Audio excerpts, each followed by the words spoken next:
C'est un plaisir de vous retrouver et bienvenue à ce journal. À la une, l'Église catholique doit demander pardon sur son rôle dans la désacralisation des croyances des Barundi pendant les périodes coloniales. Jean-Claude Kalegwandenzako le déclare ce vendredi au moment où l'Église catholique parle de la disposition de la victime à accorder et à accueillir le pardon. 207 000 Burundais ont déjà été rapatriés. Néanmoins, leur intégration sociale doit inclure l'accès à la propriété et aux services, ainsi que la capacité de subvenir à leurs propres besoins, comme l'a déclaré le haut-commissaire des Nations Unies pour les réfugiés ce jeudi. Après une courte pause, les détails.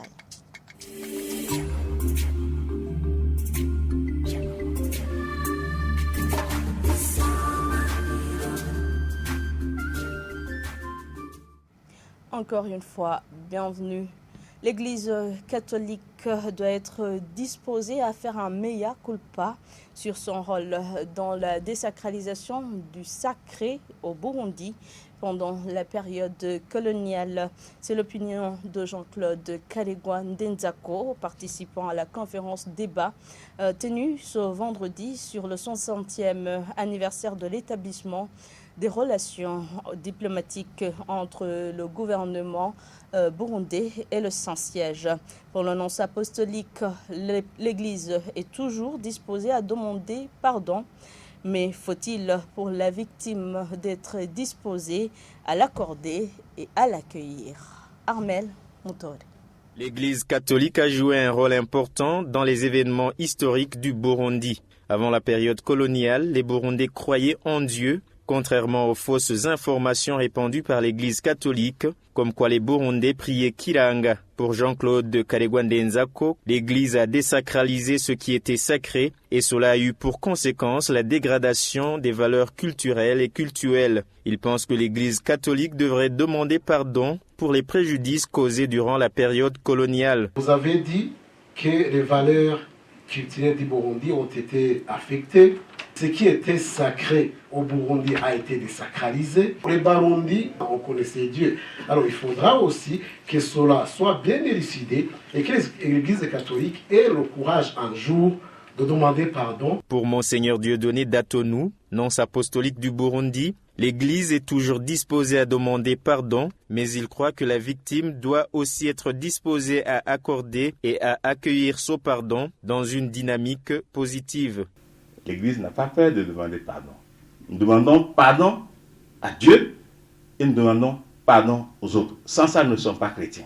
Nous qui exigeons le pardon, est-ce que nous sommes disposés, sommes dans la dynamique de pardon? D'abord, à l'accorder et à l'accueillir. Et c'est ça qui va nous guérir. Ce n'est pas un pardon protocolaire. Il faut créer une dynamique positive. C'est l'esprit, la philosophie de cette commémoration. La vérité fait peur, selon Pierre Claver Ndaïchalié, président de la commission Vérité-Réconciliation CVR. Il dit que la CVR va bientôt présenter son rapport sur les événements tragiques allant de la période de 1885 à 1973 et appelle les Burundais à accepter la vérité issue des enquêtes.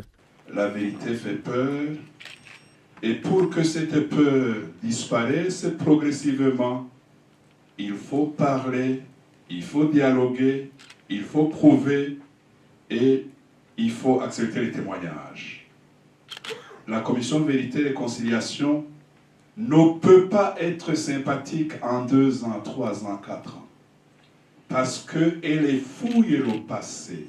L'avantage des mécanismes comme le nôtre, même si ce que nous faisons n'est pas parfait, c'est au moins de fouiller le passé en interrogeant une diversité de témoins. Le nonce apostolique s'accorde que la vérité s'impose, mais il affirme que la vérité seule ne suffit pas, mais nécessite un certain sacrifice, le pardon et l'acceptation mutuelle.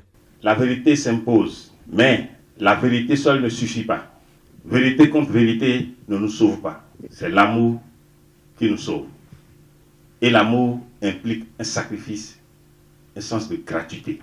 Monseigneur Dieudonné Datonou se dit profondément convaincu que les relations entre d'une part l'église locale et le gouvernement et d'autre part entre le Saint-Siège et les autorités du pays sont très positives et doivent constituer un socle pour des relations durables très apaisées. La réintégration des rapatriés doit inclure l'accès à la propriété et aux services, ainsi que la capacité de subvenir à leurs propres besoins et à ceux de leur famille. Les propos sont du haut-commissaire des Nations Unies pour les réfugiés ce jeudi.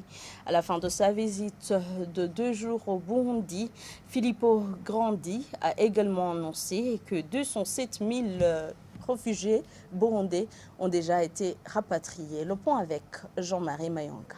Filippo Grandi a noté que dans une région marquée par des violences et des conflits complexes qui génèrent des déplacements forcés, il a été encouragé par l'attention accrue qui est portée à la recherche des solutions durables pour les réfugiés et spécialement pour les Burundais. Il y a des réfugiés burundais qui résident toujours à l'étranger. Je pense qu'en Tanzanie, qui est le pays qui en héberge le plus, ils sont à peu près 120, 130 000. Il y en a un peu moins de 50 000 au Rwanda. Il y en a un chiffre plus ou moins équivalent, surtout des réfugiés urbains en Ouganda. Et puis, ils sont éparpillés un peu dans beaucoup d'autres pays de la région et même au-delà.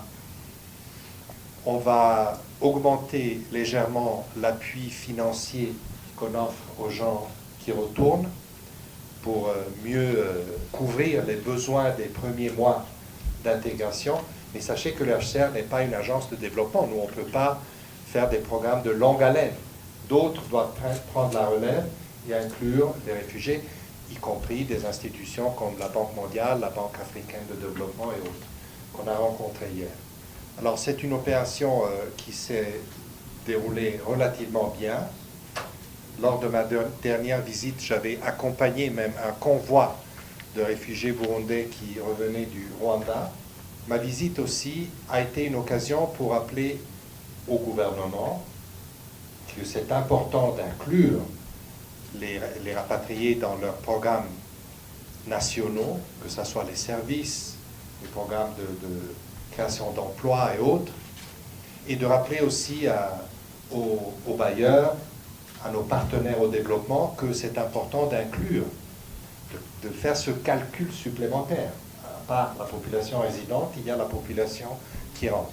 Il faut faire une assistance qui couvre toute la communauté d'accueil, disons. Ambassadeur Claude Bochy de l'Union européenne a annoncé qu'il y a eu en 2018 l'adoption du Pacte mondial pour les réfugiés qui a redéfini comment les bailleurs peuvent intervenir dans la prise en charge des réfugiés. Une enveloppe de 40 millions d'euros a été mobilisée. Avec les collègues d'autres délégations de l'Union européenne dans la région, nous avons réussi à mobiliser un financement supplémentaire de l'ordre de 40 millions d'euros pour prendre en charge les retournés, donc les Burundais retournés, pour l'instant installés dans les pays du pourtour. Donc c'est une enveloppe destinée aux citoyens burundais que nous avons réussi à mobiliser. Une question sur l'assistance alimentaire a été soulevée et le haut-commissaire des Nations Unies pour les réfugiés a fait savoir qu'il y a eu des injections de financement supplémentaires de la part des États-Unis pour que l'assistance continue à la normale.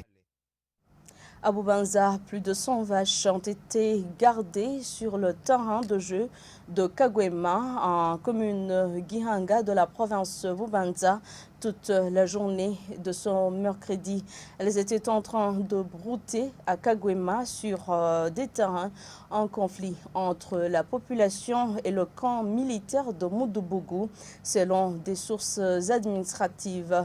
Léopold Daïsaba, administrateur de la commune Gihanga, demande à tous les éleveurs de respecter la mesure de stabilisation permanente. Space Kamanyan.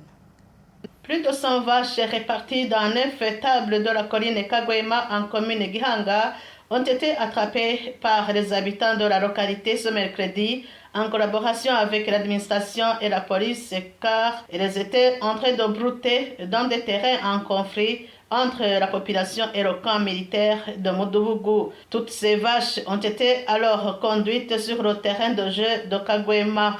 Léopold Daïsaba, administrateur de la commune Gihanga, explique qu'une amende de 10 000 francs par tête a été exigée aux éleveurs qualifiés de récalcitrants.